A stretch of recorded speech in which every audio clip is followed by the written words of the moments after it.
வணக்கம் மக்களே. இன்றைக்கி காலையில் சொக்கர் மீனாட்சி திருக்கல்யாணங்கிறதே நான் மறந்தே போயிட்டேங்க. அப்புறம் அவசரமாக எழுந்திரிச்சு குளித்து கிளம்பி வீட்டு வேலையெல்லாம் பார்த்துட்டு எல்லாேருக்கும் சாப்பாடும் கொடுக்கணும் இல்லையா. அதனால் கரெக்டாக பார்த்திங்கன்னா அங்கேயும் தாலி கட்டுற டைம் நானும் தலையை மாற்றிக்கிட்டேங்க.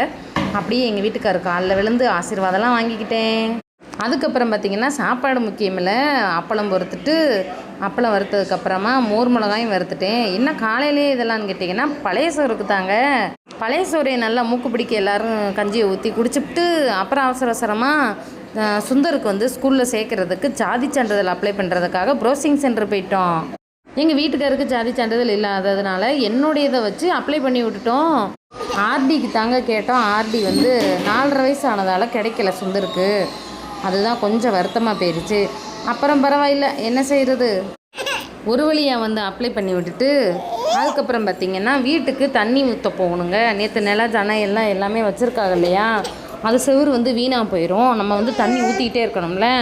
அதனால் காலையில் போய் செவத்துக்கு எல்லாத்துக்கும் தண்ணி ஊற்றிட்டு அதுக்கப்புறம் நம்ம ஸ்கூலுக்கெல்லாம் போவோம் அப்படின்னு சொல்லிட்டு செவத்துக்கெல்லாம் தண்ணி ஊற்ற ஆரம்பிச்சிட்டாங்க. ஏன்னா தண்ணி படப்படத்தான் செவுரு பலமாகுமா.